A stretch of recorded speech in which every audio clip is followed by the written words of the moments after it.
Hi guys, and welcome to Nordic Angler's Fly Tying. Today we're gonna tie an emerger pattern, and this is the last of the steps of the Danica, which I've tied in here. And this is the pattern that's imitating the fly when it's just releasing from the bottom as a nymph and securing itself in the surface film and trying to take out the wings to hatch into the first stage of the adult. And this is a very sensitive, very vulnerable state of the insect's life, because it's just stuck to the surface film and can't really do anything, can't swim, can't fly, can't do anything. So a really neat pattern to have in your box, because the trouts just love these. In Danish we call it a Flymph, but I think it's just called an emerger in English. But here we go. Here we're gonna tie the Danica emerger.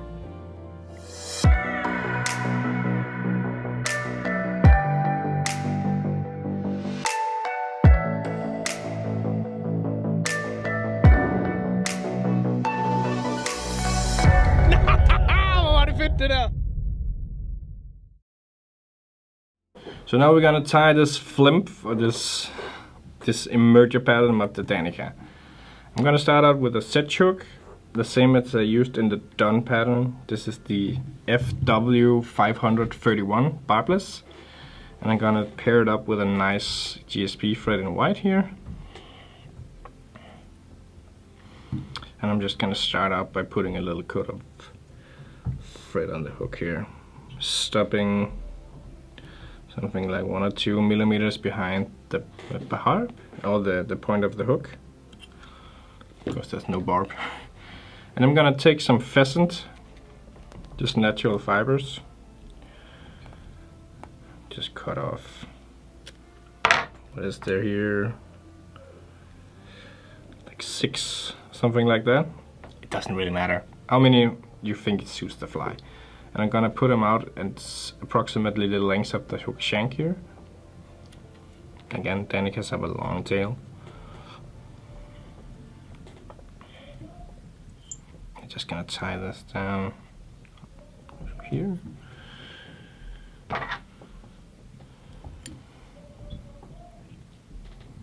Just gonna cut off the excess like that.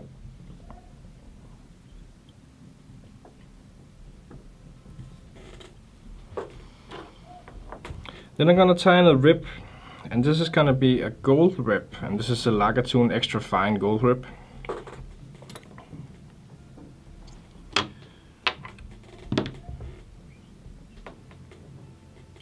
Just gonna tie it in at the back here, on the side of the hook.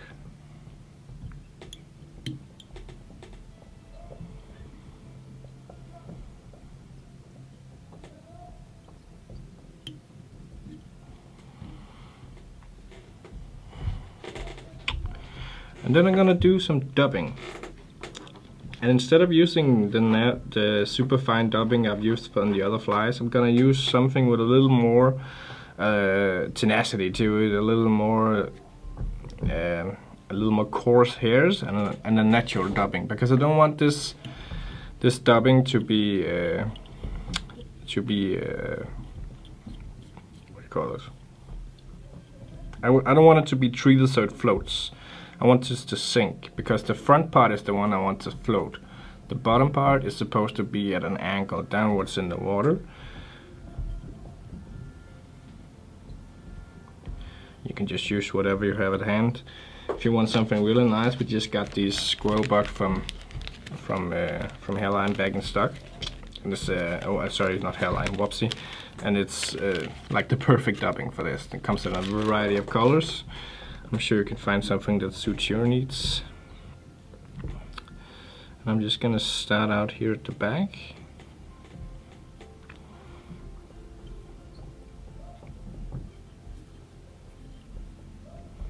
I'm just gonna do a slight taper, nothing major or anything. Do a little bit more here. Less is more on these flies. It really is.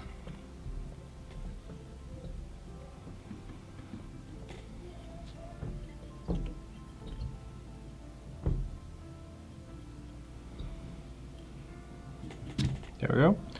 I'm gonna do the rib. 1, 2, 3, 4, 5, and 6.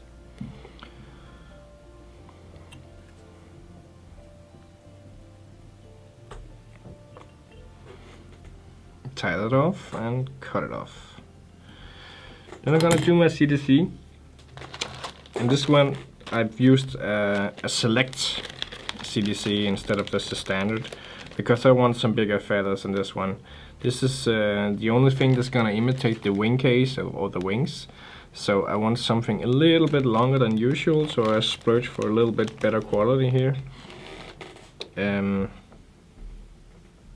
it is like it is with everything else in CDC world. You get what you pay for, and CDC is not a cheap thing.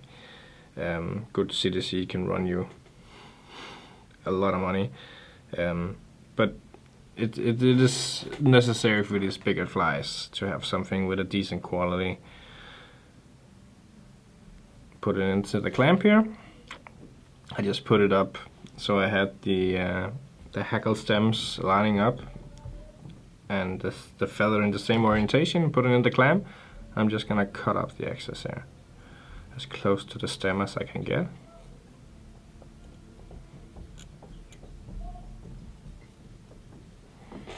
There we go. Put that aside. I'm just gonna make a dubbing loop here for the CDC. Notice that I've left quite a lot of space for the CDC. I'm gonna put a little tiny front hackle in front too. So I'm just gonna put the CDC in here.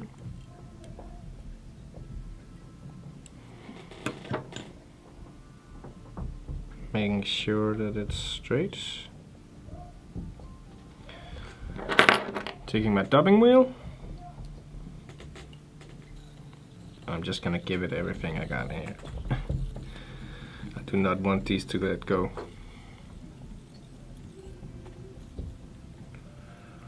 Here we go. Take a hook or a needle or something, just making sure that you don't cut anything. Hackle pliers, put them on the thread and just cut off the dubbing loop here. And then I can start winding this. And I'm gonna do this as close as I possibly can here. I'm just gonna wind back the threads every time. Not the thread, the fibers. To make sure I can put it as densely as possible. Because this is the only flotation this fly gets. Remember? And it's a fairly big hook. And the more dense this CDC is, the easier it floats. And the more cast you can do without the fly just drowning. Sufficient.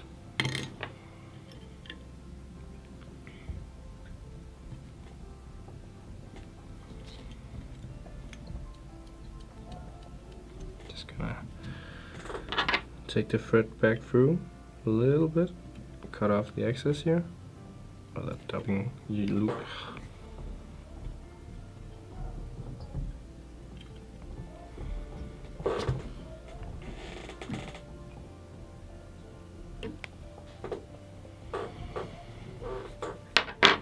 And then I'm gonna put a little bit of a front hackle in front, and this is just a partridge feather, a natural partridge feather. And to be honest, I don't really know why this is a thing. I've seen it on a lot of emergent patterns,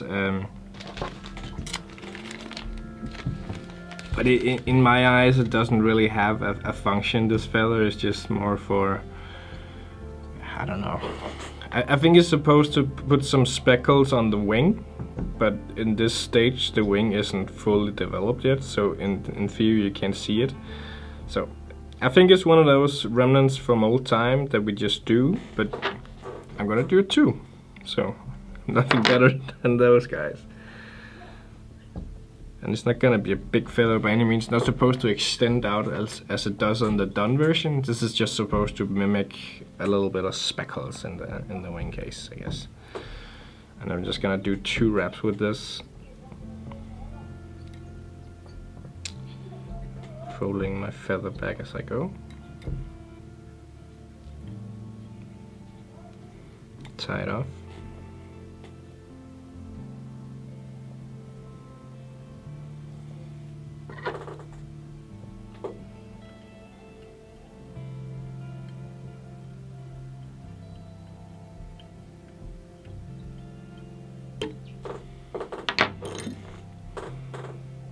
Fold these back,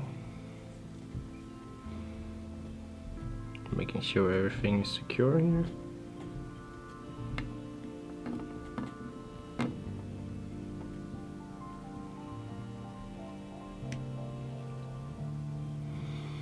And then just make a whip finish.